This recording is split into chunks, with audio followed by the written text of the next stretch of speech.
He lost his marriage, his home, and walked away with almost nothing. But his dog refused to let him leave one place behind. A forgotten lake house, a name he hadn't spoken in years, and something buried beneath it. He thought he was starting over. He didn't know he was walking back into a life meant for him. Because sometimes, when everything is taken from you, God is just clearing the path to something greater. Before we begin, tell me where you're watching from, and if this story moves you, like and subscribe to Veteran Dog Stories.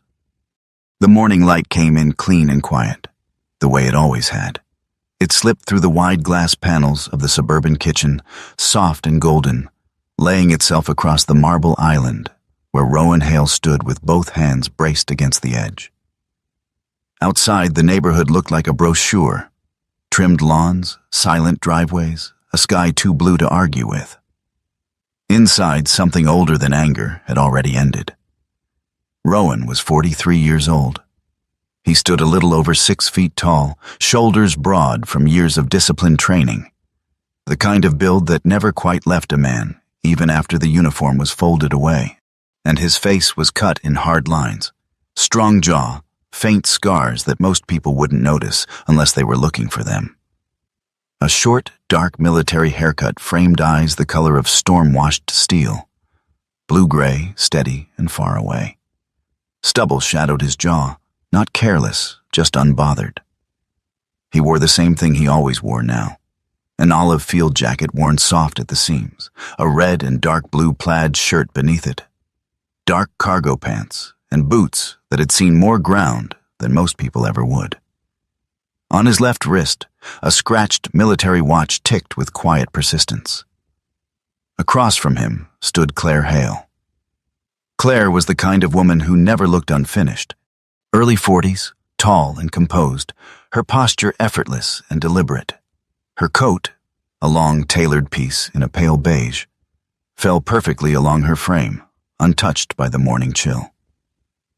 Her hair, a soft shade between blonde and light brown, was styled neatly, and her skin carried that careful, polished calm of someone who understood how she was seen. She wasn't cruel. That was the complicated part. She was simply certain. She slid the folder across the counter. "I had the attorney finalize everything," she said. Her voice was steady, practiced, not cold, but controlled. "It's cleaner this way." Rowan didn't open it right away, and he had spent years in places where hesitation could get someone killed. And yet now, standing in his own kitchen, he let the moment stretch. Not out of fear, out of something quieter, a kind of final listening. At his feet, Ash shifted. The German Shepherd was 5, maybe 6 years old.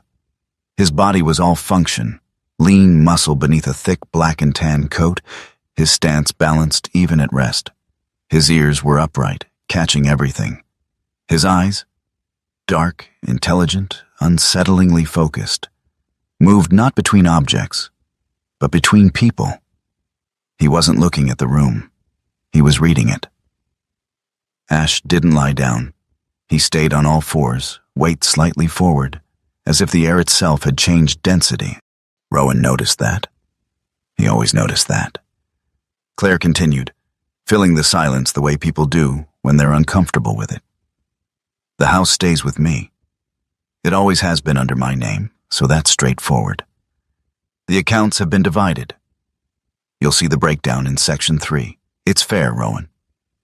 Fair. It was an interesting word. Rowan reached forward, pulled the folder toward him, and opened it.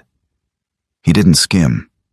He read each page slowly, methodically, his finger unconsciously tracing each line as if muscle memory had followed him out of the military and into this kitchen.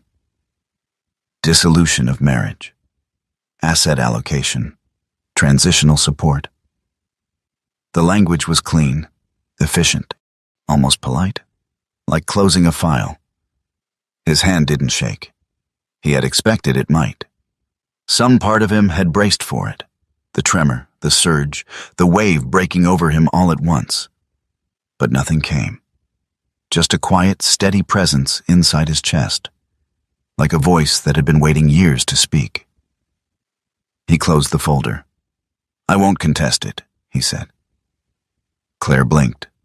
Not dramatically, just enough to reveal she had prepared for resistance, for raised voices, for something human and messy and difficult. Instead, Rowan gave her something simple. "I'll be out in 3 weeks," he added. "You can have the rest handled through your attorney." Ash exhaled softly. Not relief. Recognition. Claire nodded, slower this time. "That would be best." She gathered her coat, adjusting the sleeve as she moved. For a brief second, her eyes rested on Rowan's face, searching, perhaps, for something she had expected to see. He didn't give it to her. When the front door closed behind her, the house didn't feel empty. It felt released. Rowan stood there a while longer, listening to the silence settle. The refrigerator hummed. A car passed somewhere down the street. The morning continued, indifferent. Then he moved, and packing took less time than he thought it would. He didn't argue with objects. That was something he had learned long ago. Don't negotiate with weight you don't need to carry. He took what mattered, which turned out to be very little. Clothes, but only the practical ones. The field jacket stayed on. The boots stayed on. A small box of photographs, most of them from before Claire, before the house, before the life that now felt like it had belonged to someone else. His mother's picture sat on top. He hesitated there, just once, before placing it gently inside. Ash followed him from room to room, silent, attentive. At one point, Rowan found himself standing in the garage, staring at a set of tools he had barely used in years. He almost reached for them. He didn't. Back inside, he moved through the last of the drawers, papers, manuals, unopened mail. And then, a folded document, tucked beneath a stack of outdated warranties. Old paper, yellowed at the edges. Rowan almost ignored it. Almost. Ash didn't. The dog stepped forward, nose lowering, inhaling deeply. Then, with a small but deliberate motion, he placed his paw on the paper. Not scratching, not playing, holding. Rowan paused. "Yeah?" he muttered quietly. Ash didn't move. Rowan picked up the document. It was a property deed, not recent, not connected to anything in the house. His eyes scanned the heading. Eleanor Hale, Lake Property Transfer. The name hit first. Eleanor, his grandmother. The location followed, a rural address in northern Wisconsin, near a lake he hadn't seen in over a decade. A place spoken about rarely, almost dismissively, at family gatherings. Too far, too small, not worth anything. He remembered it differently. The smell of wood and water. The sound of wind through trees that never seemed to stop moving. Rowan turned the paper over, as if expecting more. There wasn't. He stood there, the document in his hand, the house around him fading into something temporary, already behind him. He walked toward the trash bin, opened the lid, paused. Ash moved closer. The dog didn't bark, didn't whine. He just looked up. And in that look, steady, unwavering, there was something Rowan had learned to trust long before he learned to trust people. Not urgency, certainty. Rowan exhaled slowly. "All right," he said under his breath, though he wasn't sure who he was answering. He lowered the paper, closed the trash lid, set the document on the counter instead. For the first time that morning, something shifted. Not in the room, but inside him. Not hope. Not yet. Just direction. Ash finally relaxed, lowering himself to the floor, though his eyes never left Rowan. Rowan picked up the keys to his truck. The old one. The one Claire never liked. He didn't look back at the house as he stepped outside. He didn't need to. Because for the first time since the morning began, he wasn't thinking about what he had lost. He was thinking about where the road might go. He didn't know why that piece of paper mattered, but he knew one thing with a certainty that felt older than logic. He wasn't throwing it away. Rowan drove north without checking the map twice. The truck was old, the kind that carried its history in the sound of its engine. Low, steady, a little rough around the edges. It suited him. There was no navigation voice telling him where to go, just a folded paper map on the passenger seat, weighed down by the lake property deed, and Ash beside it, watching the road as if it were something alive. The city disappeared slowly. First the buildings thinned, then the traffic loosened. Then the air itself seemed to change. Cooler, cleaner, carrying the scent of wet soil and thawing ground.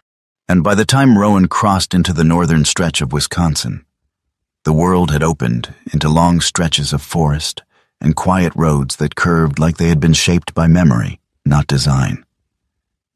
Rowan didn't rush. He drove the way he used to move on patrol, aware, measured, leaving space for the unexpected.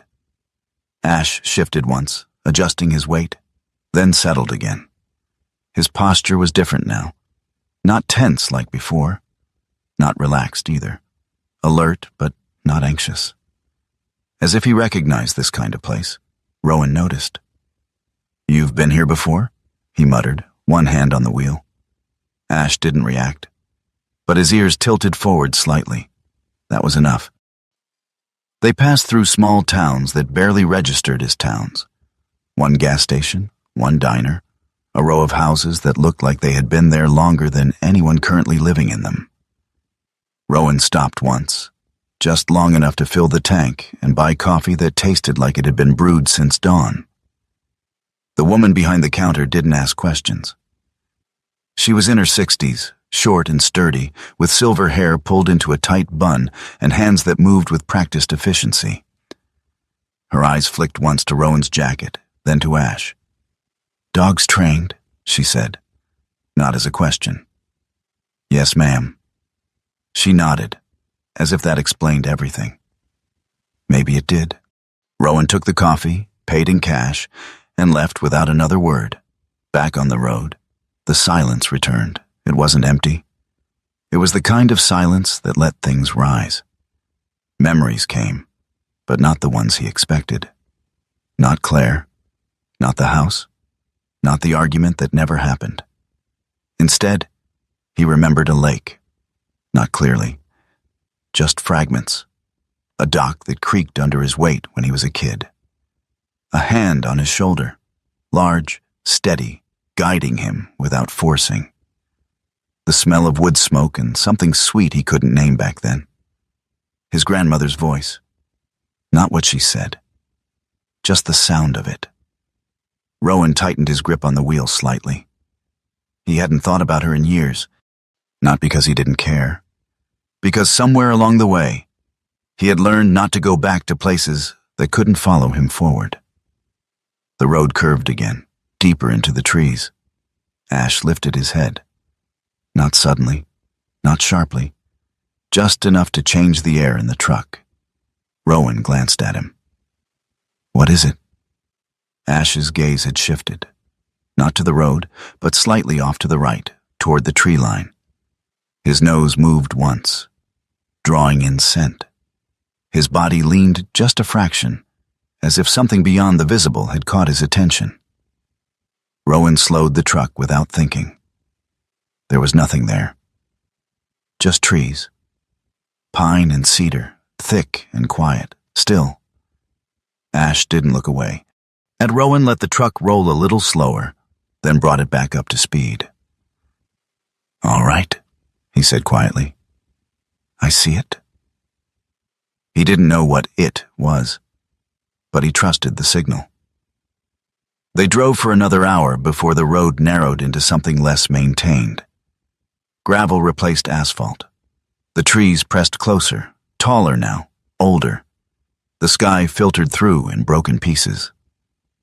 The address on the paper matched the sign at the turnoff. Larkspur Lake Road. The sign was tilted, paint chipped, like it had been ignored long enough to forget it mattered. Owen turned onto it. The truck moved slower now, tires crunching over gravel and loose stone. The branches arched overhead, forming a loose tunnel of green and shadow. The deeper they went, the more the outside world seemed to fall away, not disappear but recede, like a tide pulling back. Ash stood up. This time, there was no mistaking it. He moved forward in the seat, front paws braced, eyes fixed ahead. Rowan felt something tighten in his chest, not fear, recognition.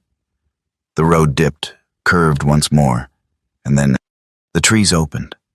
The house stood at the edge of the lake like it had been waiting. It was smaller than Rowan remembered. Or maybe he had been smaller then. The structure leaned slightly to one side, not dangerously, but enough to show time had worked on it without interruption. The wood siding had faded to a deep, weathered red. The roof sagged in one corner. The front porch tilted, its steps uneven, one board cracked clean through. But it was still standing. Behind it, the lake stretched out, wide, still, reflecting the sky in a way that made it look deeper than it was. The water wasn't bright. It was clear, honest. To the right of the house, set back just a little, stood a small wooden shed. Its door hung slightly ajar. The structure leaned more than the house did, like it had almost given up, but hadn't quite finished the decision. Rowan cut the engine. Silence dropped in immediately. No traffic, no distant noise, just wind moving through trees and the faint sound of water touching the shore. Ash didn't wait. He jumped out of the truck the moment Rowan opened the door, landing lightly on the gravel and pausing just long enough to orient himself. Then he moved. Not running. Walking with purpose. Rowan followed more slowly. The ground felt different under his boots, softer, uneven, real in a way pavement never was. Each step carried weight, not just physically, but something else. Like stepping into a place that remembered you even when you didn't remember it properly. He reached the porch. The wood creaked under him, protesting but holding. He opened the door. It stuck for a moment, then gave way. The smell hit first. Cedar, old fabric, dust layered over memory. The air inside wasn't stale. It was still, like it had been waiting for movement. Rowan stepped in. Light filtered through the windows in narrow beams, catching dust in the air. The furniture remained where it had been left, covered in sheets that had once been white. A couch, a table, a chair near the window that faced the lake. Nothing had been taken. Nothing had been touched. Ash moved past him, slower now. He circled once in the center of the room, nose low, reading everything. Then he stopped. Not at the door, not at the windows, at the far wall, the fireplace. Rowan watched him. Ash stepped closer, each movement controlled. He lowered his head, inhaled deeply, then took one step back. And then, a low, quiet growl. Not aggressive, not defensive. Warning. Rowan felt it immediately. That old instinct. The one that didn't come from thinking. He moved toward Ash, stopping just short of the fireplace. Nothing looked wrong. Stone intact, mantle undisturbed, ashes long cold. But the air felt different here, denser. Rowan crouched slightly, eyes narrowing, scanning not just what he could see, but what didn't fit. Ash didn't move. His body was still, but ready. Rowan reached out slowly, placing his hand against the stone. Cold. Solid. Normal. And yet, he pulled his hand back. Not tonight, he said quietly. Ash looked at him. The growl faded, but the tension didn't. Rowan straightened, the house creaked softly around them, settling into their presence. He exhaled slowly. Yeah, he added under his breath. I feel it too. Ash wasn't reacting to something that was there. He was reacting to something that didn't belong. Rowan didn't explore further. Not because he wasn't curious, because he understood something most people didn't. You don't push into unknown ground when you don't understand the terrain yet. He backed away from the fireplace. Ash followed, though he glanced back once, just long enough to mark the place. Rowan moved to the couch, pulled the sheet off, and sat down.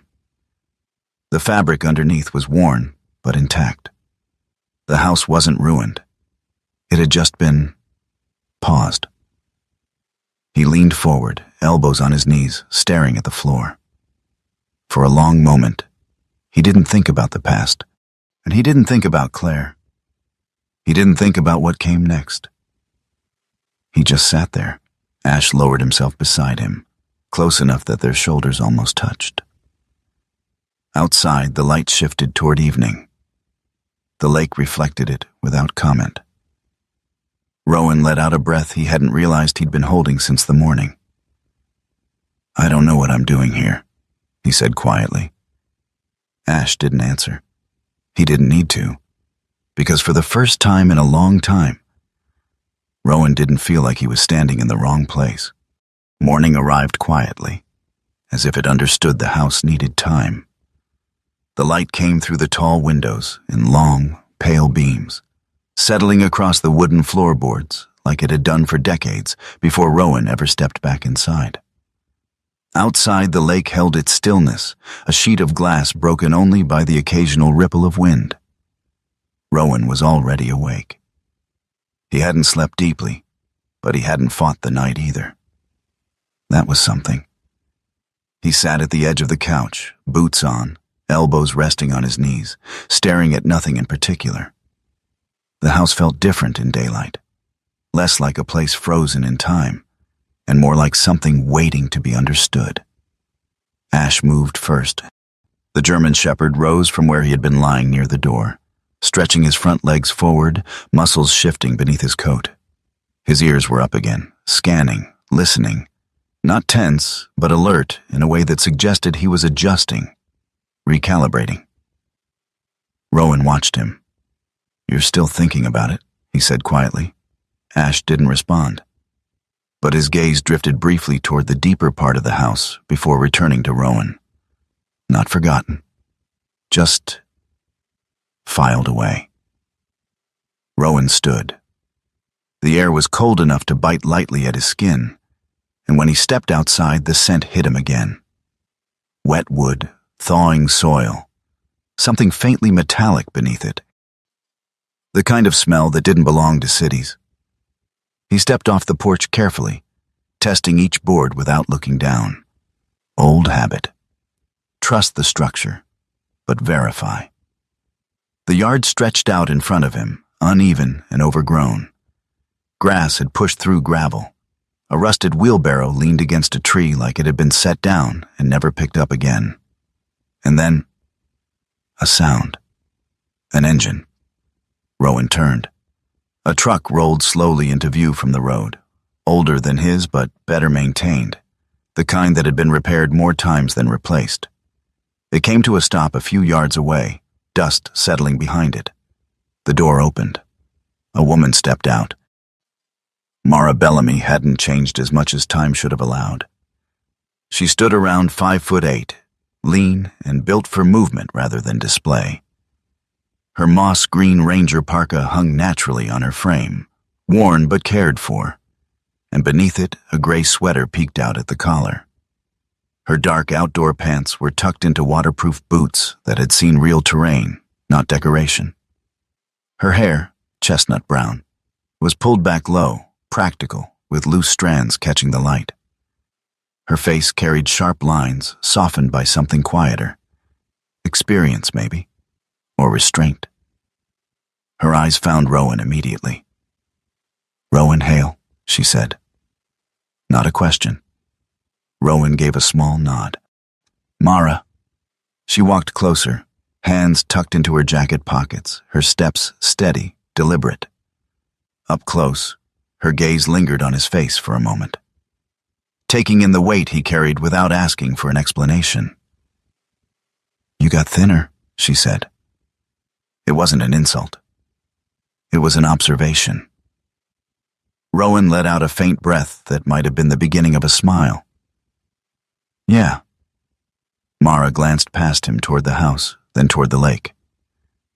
"Didn't think you'd come back," she said. "Didn't plan to." "That's usually how it works."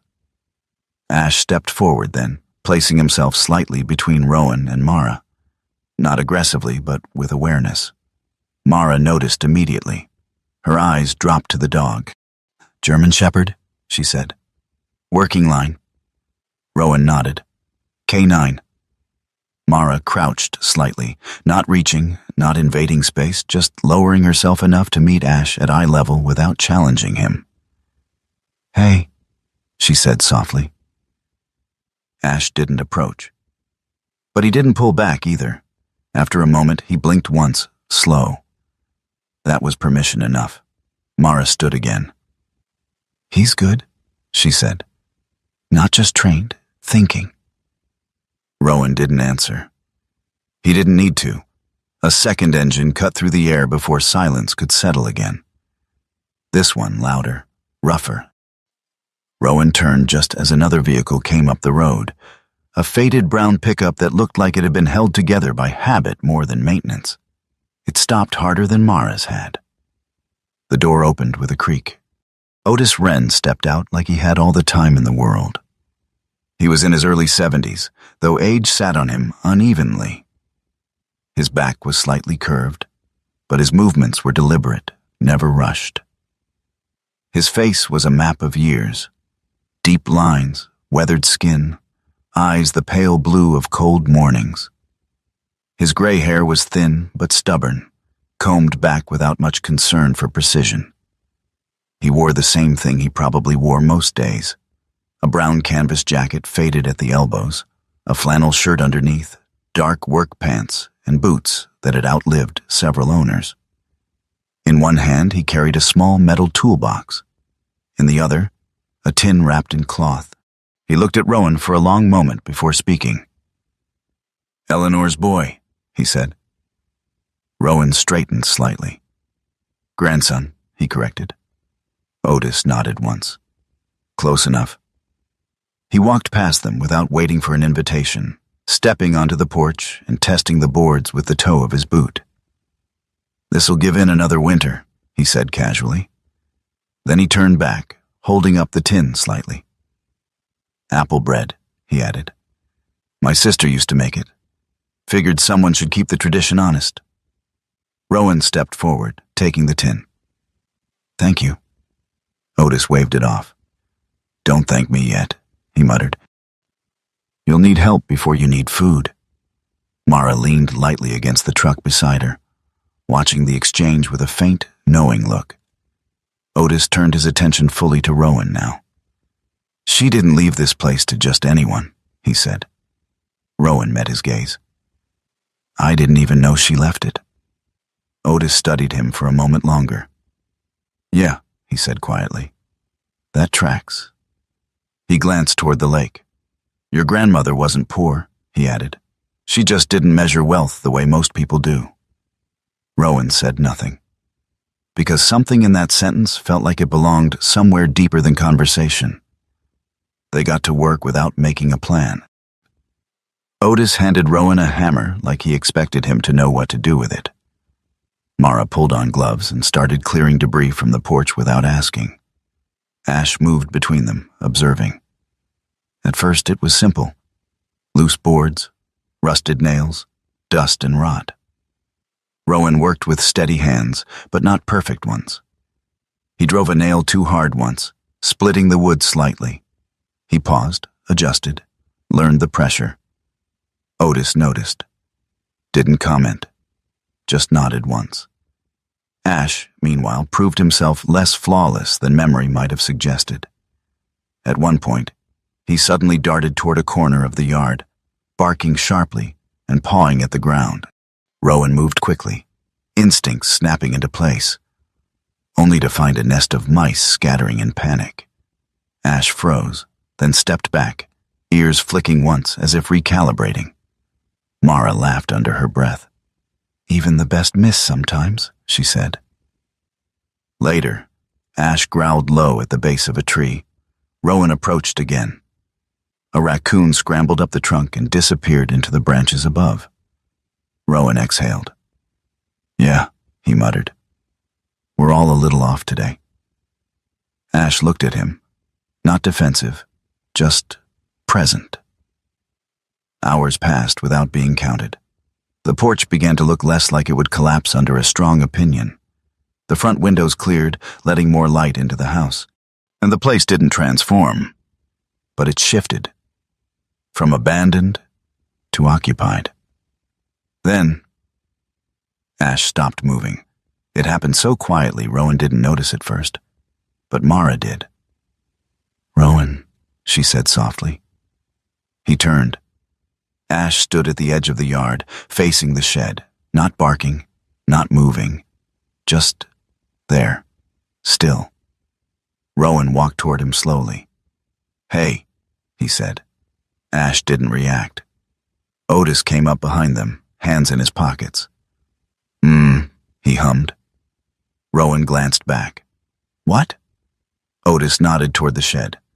"She didn't keep what mattered in the house," he said. Rowan frowned slightly. "What does that mean?" Otis shrugged one shoulder. "Say, means if she wanted something found." "She didn't make it easy." Rowan looked at the shed, then at Ash. And for the first time, it didn't feel like he had come here to fix a house. It felt like he had walked into something that had already been waiting for him. Rowan didn't go to the shed. Not yet. He stayed where he was, standing beside Ash, letting the moment settle instead of forcing it forward. Because somewhere deep in his chest, that same quiet voice from before returned. Not loud, not urgent, just steady. And for the first time since he arrived, Rowan understood something simple. He wasn't just staying, he was beginning. Rowan did not go to the shed that evening. He could have. The distance between the porch and that leaning wooden structure was no more than 30 steps. And yet it felt like crossing into something that required a different kind of readiness. Not physical, not even mental. Something quieter than that. So he waited. The sky dimmed slowly, bleeding from pale gold into a soft, cold blue. The lake mirrored it all without comment, holding the light longer than the land. Mara had already left, her departure as simple as her arrival. One nod, one last look at Rowan, as if measuring something she chose not to name. Otis stayed longer. He didn't talk much after that moment in the yard. He helped stack the last of the tools, adjusted a loose board on the porch without being asked, then leaned his weight against one of the posts and watched the lake. "She used to sit out here," he said after a while. "Right there." He pointed toward a worn chair near the edge of the porch. "Same time every night? Didn't matter the season." Rowan followed his gaze. "What for?" Otis shrugged slightly. "Listening, I guess." "To what?" Otis didn't answer right away. "Depends who you ask," he said finally. "Some would say the water. Others would say her own thoughts." He pushed himself upright, brushing dust from his hands. "And you don't rush into places that have been waiting," he added, glancing toward the shed. "They'll still be there in the morning." Then he left. Just like that. No goodbye speech, no instructions. Rowan stood alone again. Ash lingered near the edge of the yard, eyes still drifting back to the shed. But he didn't move toward it. Not this time. Not in the dark. That was enough for Rowan. They went inside. The house creaked as the night settled around it. Rowan found a lantern in one of the drawers, wiped the dust from its glass, and lit it with a steady hand. The warm glow softened the sharp edges of the room, turning shadows into something less threatening. He ate little. Bread from the tin Otis had brought. Water from a bottle he'd carried with him. Ash stayed close, lying near the door, head resting on his paws but eyes open longer than usual. Rowan stretched out on the couch again, the same place as the night before. But this time, something had shifted. He wasn't just passing through the space. He was occupying it. That thought followed him into sleep. Morning came colder. A thin layer of frost had settled over the yard, clinging to the grass and the edges of the porch like something temporary that hadn't yet decided whether to stay. Rowan stepped outside, breath visible in the air, boots crunching lightly beneath him. Ash moved ahead of him, not running, not hesitant, just certain. The shed. Rowan didn't call him back. He followed. The closer they got, the more the structure revealed itself. The wood was warped, the hinges rusted, one corner leaning enough to suggest it wouldn't survive another harsh winter without attention. The door hung slightly open. Ash reached it first. He paused, nose lifting, drawing in the air. Then he stepped inside. Rowan stopped just outside for a moment. The smell reached him before the details did. Old wood, damp earth, a faint trace of something sharper, oil, maybe, or metal. He stepped in. The light was weaker here, filtering through a small clouded window that let in just enough to shape the shadows without dispelling them. Dust hung in the air, disturbed only by Ash's movement. The shed was small, 14 by 20 maybe, simple, functional. Tools lined the walls, most of them old, some rusted, others still intact. A row of wooden-handled shovels. A rake missing half its teeth. Coiled rope hanging from a nail, a workbench against the far wall, cluttered but not chaotic. This wasn't neglect. This was abandonment. There was a difference. Rowan stepped further in, boots stirring the dust, and Ash moved to the right side of the shed, near the wall where several burlap sacks had been piled. He sniffed once, twice, then pawed lightly at the edge of one. Not urgent, but insistent. Rowan approached slowly. "All right," he murmured. He crouched, gripping the top of the first sack and pulling it aside. It was lighter than it looked. The contents long gone or settled into something insignificant. Nothing beneath. Ash didn't move. Rowan reached for the second sack. This one resisted slightly, heavier but still manageable. He dragged it back, revealing only more worn wood beneath. He exhaled quietly. "You're sure about this?" Ash's ears flicked. No movement, just presence. Rowan moved the third sack. This one shifted differently. There was a weight beneath it that didn't belong to fabric or dirt. Rowan's hand paused. Slowly, deliberately, he pulled the sack aside. And there it was. A small tin trunk. Faded green, paint worn thin at the edges, leather straps cracked but intact. A brass padlock held it shut, dulled by time but still functional. Rowan stared at it. He didn't reach for it immediately. Instead, he sat back slightly on his heels, studying the object like it might change if he looked at it long enough. Ash stepped closer. He didn't touch the trunk. He simply sat beside it, waiting. Rowan hadn't known what he was looking for. But the moment he saw the trunk, something inside him shifted.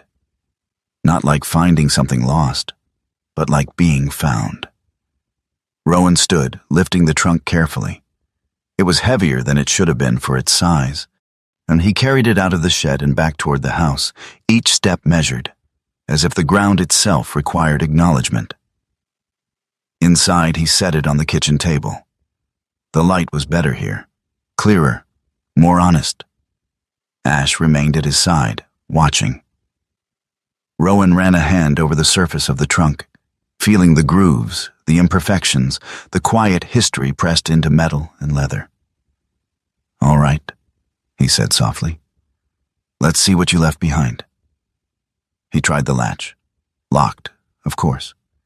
Rowan exhaled through his nose, glancing around the room. "Key," he muttered. Ash shifted. Not toward the trunk this time, toward the living room. Rowan followed. The shelves were lined with old books and notebooks, some leaning, some stacked, all carrying the same thin layer of time. Rowan began pulling them down one by one, flipping through pages that smelled of ink and age. Then, a small cloth-bound journal, different from the others, darker, more worn.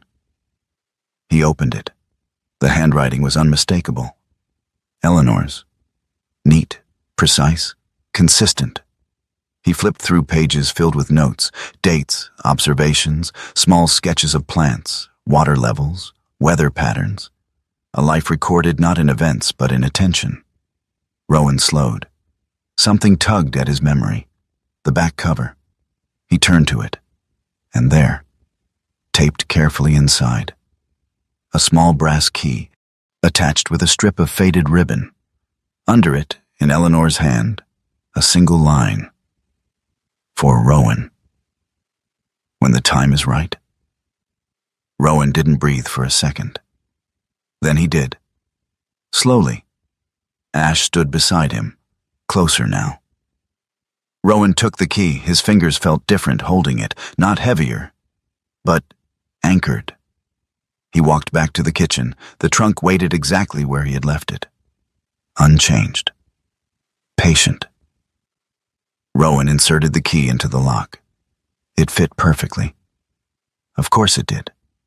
He turned it. A soft click. Not loud, but final. Rowan paused, not out of fear, out of respect. Then he opened the trunk. Inside, layers, carefully arranged. On top, several leather-bound ledgers, their covers worn but intact. Rowan lifted one, opening it to find page after page of detailed entries. Plantings, harvests, water measurements, notes about soil conditions. Decades of work. Not guesses, not estimates. Knowledge. Beneath them, a small velvet pouch. Rowan opened it. Gold. 12 coins. Old, heavy, real. He turned one in his hand, watching the light catch its surface. A woman's profile. An eagle. Not wealth. Not exactly. Something else. Under the pouch. An envelope. Sealed. His name written across it. Rowan Hale. In the same careful script. He opened it slowly. The paper inside was thinner. The ink slightly faded. But the words were clear.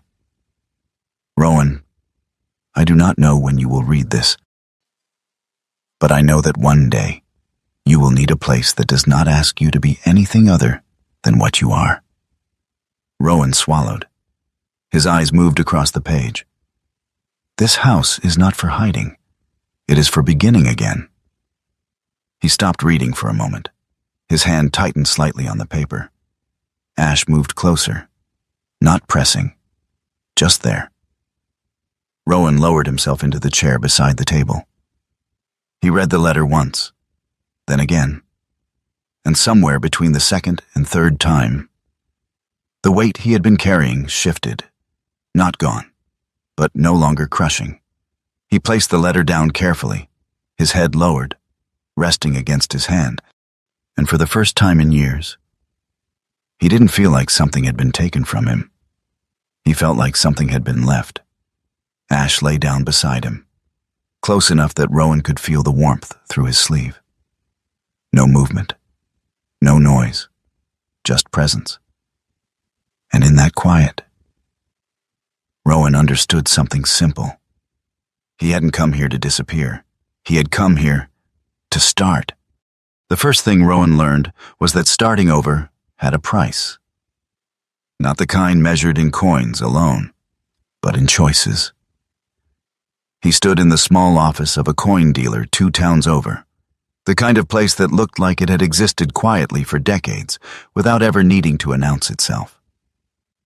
The windows were clean but not polished.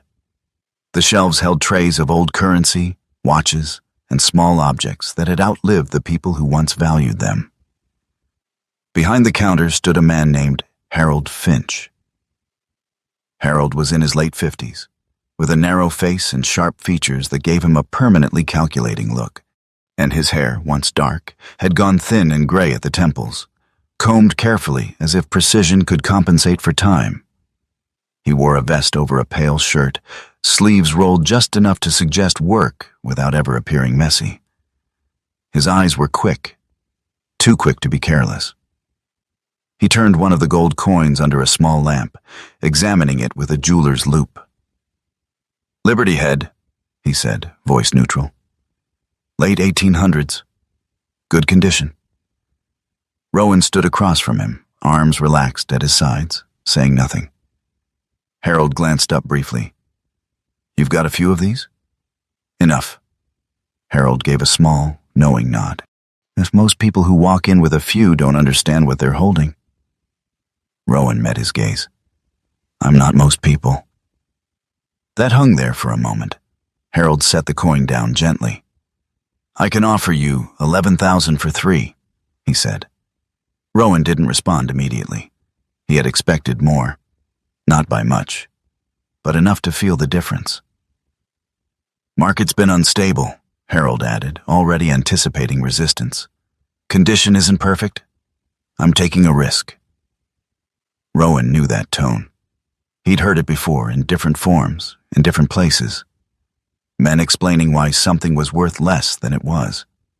He looked at the coins again, then back at Harold. "All right," he said. No argument, and no negotiation. Harold blinked once, just enough to show he hadn't expected that either. "All right," he repeated. The transaction was quick after that. Cash, receipt. No conversation beyond necessity. Rowan walked out with less money than he had imagined and more clarity than he had before.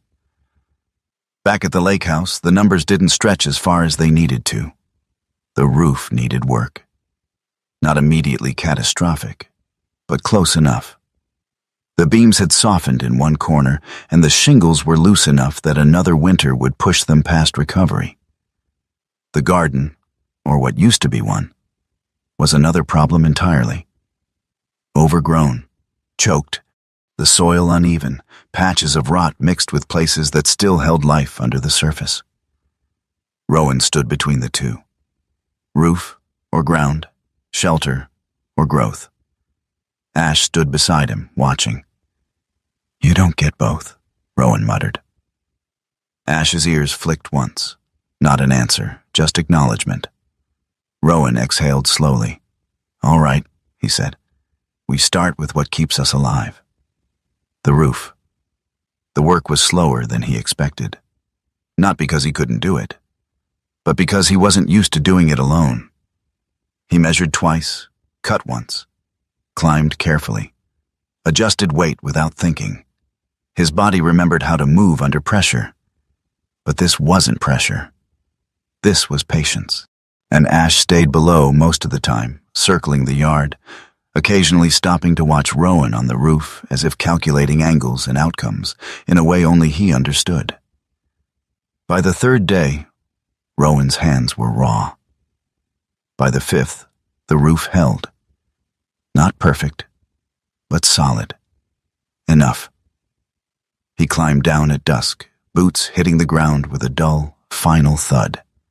Ash approached immediately, sniffing his hands, then his jacket, checking him in a way that had nothing to do with curiosity and everything to do with habit. "Yeah," Rowan said quietly. "Still here." The garden was different. There was no straight line to follow, no clear objective. Just earth. And Rowan stood at its edge the next morning, shovel in hand, staring at something that didn't respond to force the way most things in his life had. That's when he heard the truck. Slower this time. He turned as it came up the road, dust rising behind it in a soft cloud. The man who stepped out looked like he belonged to the land in a way Rowan immediately recognized.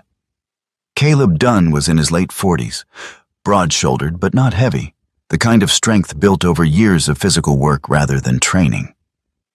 His face was sun-worn, lines set deep from time spent outdoors, and his beard was short, uneven, more practical than styled. His eyes were a warm brown, steady and patient. He wore a brown work jacket stained in places no amount of washing could remove, a faded shirt beneath, dark work pants, and boots that carried dirt as naturally as skin.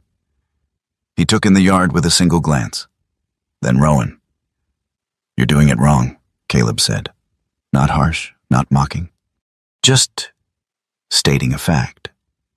Rowan didn't take offense. "Good to know," he replied. "You gonna tell me how to do it right?" Caleb walked closer, boots sinking slightly into the softer patches of ground. He crouched, pressing his hand into the soil. "Too much water here," he said, nodding toward a darker patch. "You're drowning it." Rowan frowned slightly. "I thought it needed more." Caleb shook his head. "Plants don't need more," he said. "They need balance."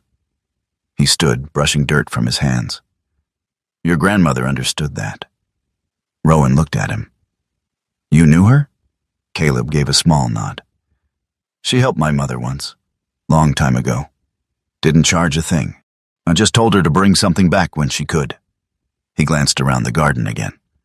"I figure this is me bringing something back."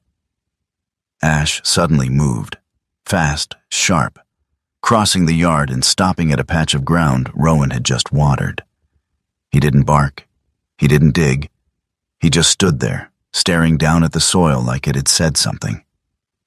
And for a brief moment, Rowan felt it too. Not a sound, not a movement, just a quiet certainty that something beneath the surface wasn't right. Caleb walked over, following Ash's gaze. "Yeah," he murmured. "That's where it's off." He nudged the ground with the toe of his boot. "Too wet," he said. "Roots'll rot." Rowan stepped closer. He hadn't seen it before. Now he did. A subtle difference in color, in texture. He exhaled. "All right," he said quietly. "Show me." The days that followed didn't look like progress. At least not the kind Rowan was used to. He made mistakes, overwatered again, cut a branch too close to the base, killing something that might have lived. Misjudged timing. Caleb didn't correct everything immediately. Sometimes he let Rowan fail first. "Better you see it," he said once, watching Rowan stare at a withering plant. "That way you remember." Ash adapted. He learned the boundaries of this new kind of work. Sometimes he got it right. Pausing at patches of ground that were too damp, sniffing areas Rowan hadn't checked yet. Other times he hesitated, uncertain, looking back at Rowan instead of leading. And in those moments, Rowan understood. They were both learning something new. The call came in the evening. Rowan was at the sink, rinsing dirt from his hands, when the phone vibrated against the counter. He didn't need to look at the name. He already knew. Claire. The sound filled the small kitchen in a way that didn't belong. Ash lifted his head immediately, ears forward. Rowan stared at the phone for 3 rings. 4. Then he picked it up. "Yeah." A pause, then her voice. "Rowan." Same tone, the same control, but something underneath it, less steady. "I heard you're up north," she said. "At that property." Rowan didn't answer. "I also heard," she continued carefully, "that there's value there, more than we thought." There it was. Not memory, not regret. Information. Rowan leaned back slightly against the counter. "You didn't call to ask how I am." It wasn't a question. Claire exhaled softly. "I thought we could talk." "About what?" Another pause, then, "About reconsidering things." Rowan closed his eyes for a second. Not out of pain, out of recognition. He had spent years believing what they had was something real. Now, hearing her like this, he understood what it had been. and what it hadn't. No, he said. Simple, final. Silence stretched on the other end. Then Claire spoke again, quieter. You're making a mistake. Rowan looked out the window, at the yard, at the uneven ground, at Ash, sitting just beyond the porch, watching the horizon like it mattered. Maybe, Rowan said. Then he ended the call. He stood there for a long moment after, not moving, not thinking, just letting the absence settle. Ash walked back toward him, stopping a few feet away. Not rushing, not pressing. Rowan looked down at him. Then slowly, something shifted behind his eyes. Not anger, not relief. Understanding. What Rowan lost that morning in the city wasn't love. It was the version of himself that had learned to stay where he didn't belong. He stepped outside. The air had cooled again, the edge of night settling in. Rowan walked to the edge of the garden, boots sinking slightly into the soil. It wasn't fixed, not even close. But it wasn't dead either. Ash stood beside him, not leading, not warning, just there. Rowan exhaled slowly. All right, he said under his breath. We keep going. Summer did not arrive gently. It came with heat that settled into the ground and refused to leave, with long days that stretched work into exhaustion and nights that offered little in return. The air thickened. The soil hardened in some places and turned sour in others. And Rowan began to understand something Caleb had not needed to say out loud. This land would not reward effort blindly. It demanded understanding, and Rowan didn't have enough of it yet. The money ran thinner than he had planned. Supplies cost more, repairs took longer. Small mistakes added up in ways that didn't feel small when he counted what was left in the envelope at the end of each week. The garden fought him. Some patches held, others died quietly. Leaves yellowed where they shouldn't. Roots softened where they should have held firm. Rowan adjusted, corrected, tried again. But every lesson came with a cost. By mid-July, his hands were cut in places he hadn't noticed happening. His shoulders ached constantly. Sleep came, but not deeply. Ash stayed with him through all of it. Not as a solution, as a presence. The German shepherd moved through the yard with a quieter rhythm now, no longer reacting sharply to every unfamiliar scent, but still attentive, still watching. His instincts remained, but even those seemed to adjust to the uncertainty around them. Some days, he was right, yet he would pause near a patch of soil, nose low, lingering just long enough for Rowan to notice. And when Rowan checked, the ground would be too damp, too soft, already starting to fail beneath the surface. Other days, Ash hesitated, standing still, looking back, waiting. And Rowan had to decide without him. Those were the harder moments, because they reminded him this wasn't a mission. There was no clear objective, no command to follow, just choice and consequence. Caleb came and went without schedule. Sometimes he stayed for hours, showing Rowan how to read the ground, not just by sight but by feel, pressing fingers into soil, lifting small clumps, letting them fall apart in his palm. Too tight, Caleb would say. Roots can't breathe.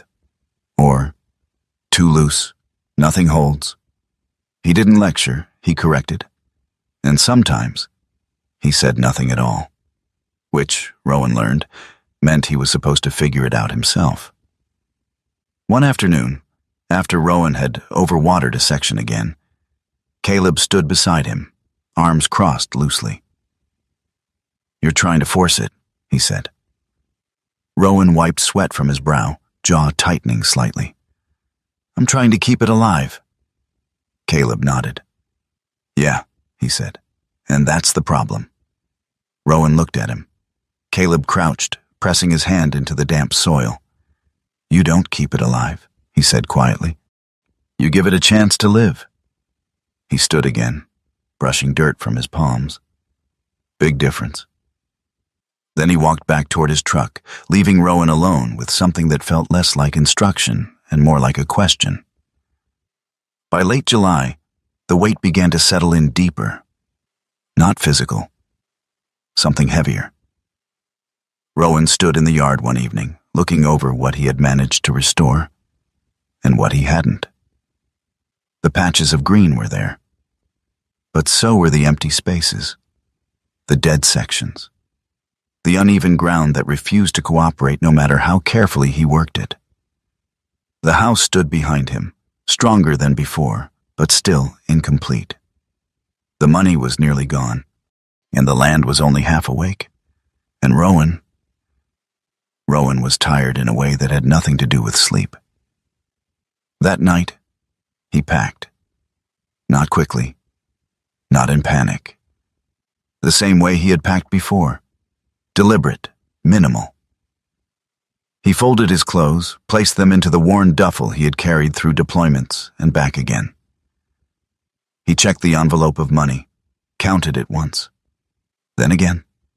Ash watched from the doorway, silent, still. Rowan moved through the house, collecting what he had brought and leaving what belonged to the place. The letter stayed. The journal stayed.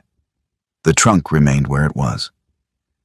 When he stepped onto the porch, the air felt cooler than it had all day. The lake reflected the last of the light, holding on to something Rowan couldn't name. He walked down the steps. Ash followed. The truck waited where it always had. Rowan opened the driver's door, set the duffel inside, paused, then turned back. Ash stood a few feet away, not blocking, not moving, just watching. Rowan held his gaze. Seconds passed, then more. Ash didn't step forward, didn't bark, didn't signal. He simply stayed there, eyes steady, unblinking, present. And in that silence, Rowan felt something he hadn't expected. Not resistance, not pressure, something else. Time, as if the moment itself was asking him to sit inside it a little longer before deciding what it meant. Rowan exhaled slowly. His hand rested on the edge of the truck door. Then he closed it. The sound was quiet, final in a way that didn't need force. He picked up the duffel, walked back toward the house, and Ash turned and moved ahead of him without hesitation. Ash hadn't stopped him, hadn't tried to control the moment. He had simply stayed and let Rowan decide who he was going to be. The next morning, Rowan didn't feel stronger. He didn't feel renewed. He felt the same. But something underneath it had shifted. Not confidence, commitment, and that was enough. It was Mara who brought the story. She arrived mid-morning, her truck pulling in with the same steady presence as before. This time, she didn't get out right away. She sat for a moment, watching Rowan work from a distance. When she stepped out, she walked slower, thoughtful. "There's a woman in town," she said after greeting him. "Name's Ruth Callahan." Rowan looked up from the soil. "Okay." Mara folded her arms lightly. "She heard your name," she continued. "Your grandmother's name." Rowan straightened slightly. "And?" Mara studied him for a moment before answering. "She said Eleanor saved her farm." That landed differently. Rowan didn't speak. Mara continued. "Years ago, drought hit harder than expected, soil cracked, crops failed. Everyone around her started selling off land, cutting losses. She shifted her weight. Eleanor didn't?" Rowan's brow tightened slightly. "What did she do?" Mara gave a faint smile. "She showed Ruth where to dig." They drove into town together, and the place was small. Quieter than it had been when Rowan passed through before. The buildings stood close together, paint faded in places, signs worn but still readable. Ruth Callahan's property sat just beyond the edge of town. A modest farmhouse, older but maintained with care. The land around it stretched wider than Rowan expected. Green where his wasn't. Stable where his felt uncertain. Ruth met them outside. She was in her late 60s, tall but slightly stooped, her gray hair pulled back into a loose braid that rested over one shoulder. Her skin carried the marks of years spent outdoors, weathered but not worn down. Her eyes were sharp, observant, the kind that missed very little. She looked at Rowan for a long moment before speaking. "You're Eleanor's," she said. Not a question. Rowan nodded. "Yes, ma'am." Ruth stepped closer, studying his face as if searching for something familiar. "She used to say one of you would come back," she said quietly. "Didn't know which one?" Rowan felt something shift in his chest. "What did she do?" he asked. Ruth smiled faintly. "She listened," she said. "More than most." She turned, gesturing toward the far edge of her land. "Come on," she added. "I'll show you." They walked across the field, the ground firm beneath their feet. Ruth stopped near a patch that didn't look different at first glance, but Ash noticed, and he stepped forward, nose low, circling once before stopping at a single point. He inhaled deeply, then sat. Ruth nodded. "Yeah," she said softly. "Right there." Rowan frowned slightly. "What is it?" "Water," Ruth replied. "Underground. Runs shallow through this part of the land. Eleanor found it when no one else could." Rowan crouched, pressing his hand into the soil. It felt different. Cooler. Damp. But not soaked. Balanced. He looked at Ash. The dog held his position, steady, certain. Rowan exhaled slowly. They returned to the house later that afternoon. Rowan stood at the edge of his own garden again, seeing it differently now. Not as failure, not as unfinished, as something still in motion. Ash moved beside him, quieter now, but more aligned. Rowan looked out over the uneven ground, then down at his hands, then back at the land. Rowan didn't stay because he was strong. He stayed because for the first time in a long time, something here needed him. And he knew how to answer that. 3 summers passed without announcement. They didn't arrive all at once, nor did they transform the land overnight. Change came in layers, quiet, patient, almost reluctant to be noticed at first. The roof no longer sagged. The porch held steady under weight. The windows stayed clean, not because Rowan forced them to be, but because he had learned to maintain rather than repair. The house no longer felt paused.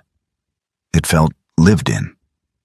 Rowan stood on the porch in the early morning light, hands resting loosely on the railing, watching the lake shift from gray to blue. The air carried that same mix of cedar and water he remembered from childhood. But now, it no longer felt like memory. It felt like presence. At 46, Rowan still carried the same frame, broad shoulders, steady posture, but time had softened the sharp edges of him. Not physically. His face still held its angles, the faint scars unchanged, the stubble still lining his jaw. But there was something quieter in his eyes now. Less distance, more recognition. He no longer scanned the world for threats. He watched it for patterns. Behind him, the house stirred. A kettle clicked softly in the kitchen. Floorboards shifted under familiar weight. The small routines of a place that had accepted him. Ash stepped out a moment later. The German Shepherd moved slower now. Not weak, just deliberate. His black and tan coat had grayed slightly around the muzzle, the edges of time visible but not diminishing. His body remained strong, though the sharpness of his movements had softened. Where once he reacted instantly, now he considered first. But his eyes?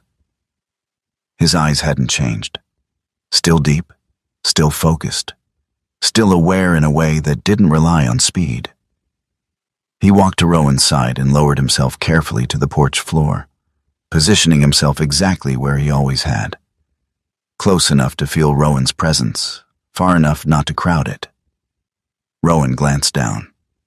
"Morning," he said quietly. Ash's ears flicked once. That was enough. The garden had become something else and not nearly. What had once been uneven ground and uncertain growth now stretched in quiet rows. Not rigid, not controlled, but guided. Native plants filled the space, chosen not for appearance but for balance. Flowers that returned without force. Herbs that held their place through changing seasons. Soil that no longer resisted. Rowan didn't call it a garden anymore. Caleb had corrected him once.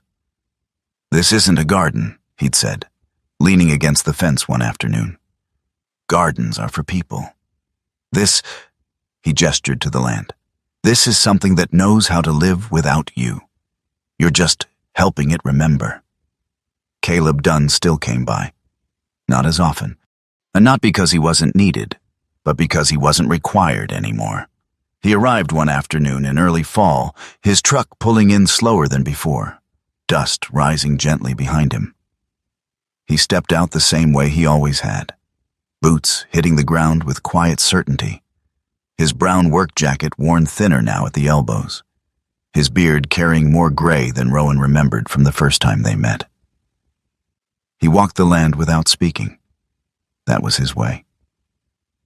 He crouched once, pressing his fingers into the soil, then stood again, brushing his hands off slowly. "Yeah," he said. Rowan leaned against the fence nearby. "Yeah, what?" Caleb glanced at him. You stopped trying to control it," he replied. Rowan exhaled softly. "Took me long enough." Caleb gave a small shrug. "Some people never get there." Rowan had started working with dogs again. Not in the way he used to.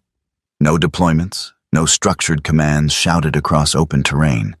Something smaller, something closer. A local volunteer program had asked him to help train search and rescue dogs for low-risk operations. Lost hikers, missing campers, situations where patience mattered more than force. Rowan had said yes.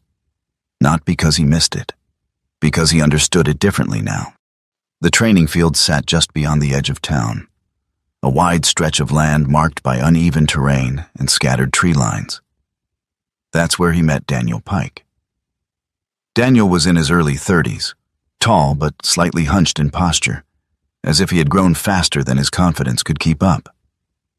His blonde hair was cut short but uneven, his face still carrying the softness of someone who hadn't fully settled into himself yet.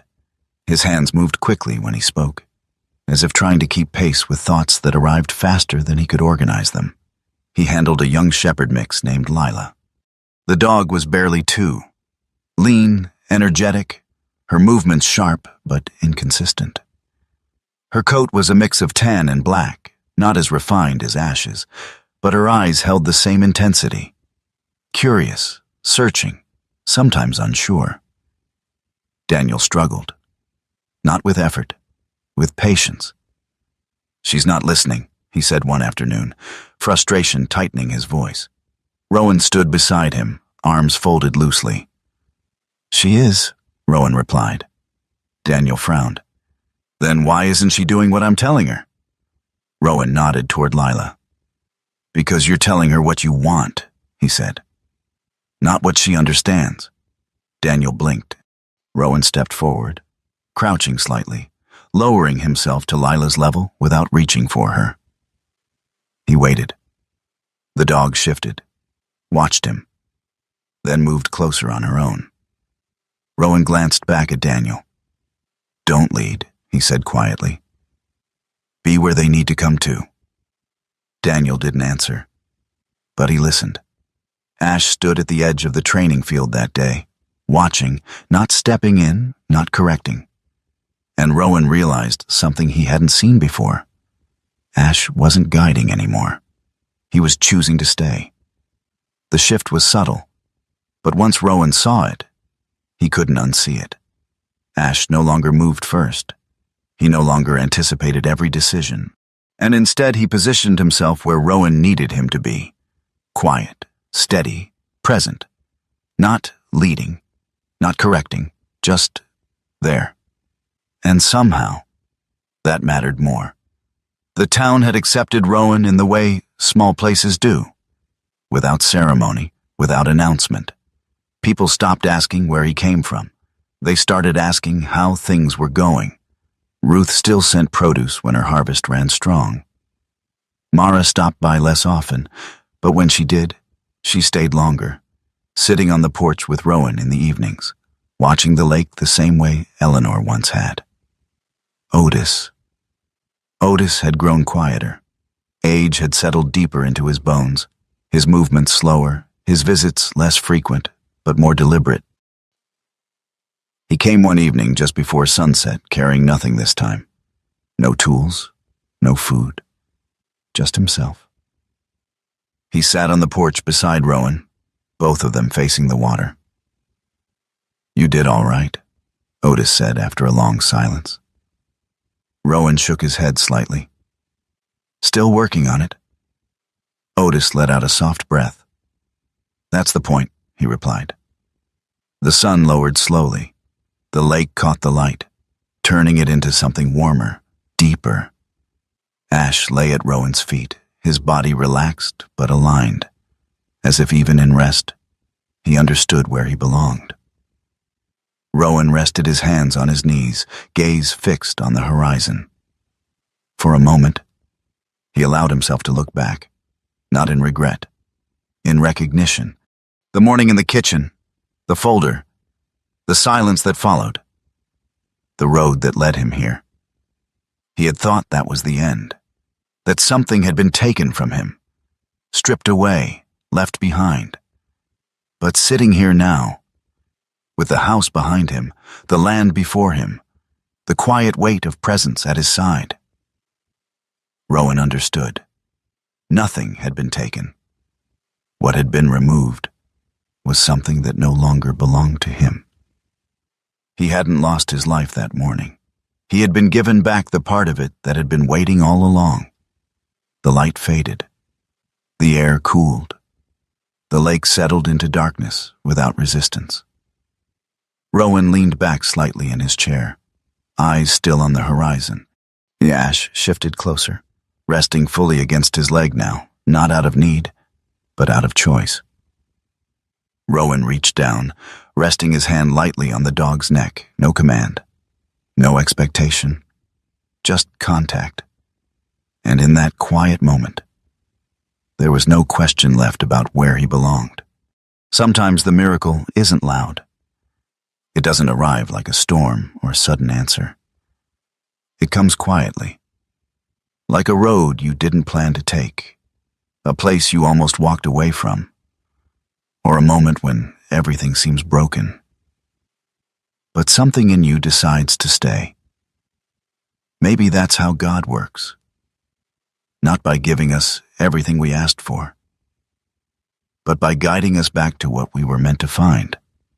A purpose we forgot, a strength we didn't know we still had, a place where our life finally makes sense again. Rowan thought he had lost everything, but what he really lost was the life that wasn't meant for him, and what he found was the one God had been preparing all along. If you're watching this right now and you feel lost or tired or like something in your life has ended, don't rush to leave the place you're in. Sometimes, the beginning is hidden inside the ending. Sometimes, the answer is already around you, waiting for you to notice it. And sometimes, the miracle is simply this. You are still here, and your story is not finished. If this story touched you, share it with someone who needs it. Tell me in the comments where you're watching from and what part of your life you're still fighting through. And if you believe stories like this matter, subscribe to the channel so we can keep telling them together. May God watch over you, guide your steps, and give you peace in the places you need it most.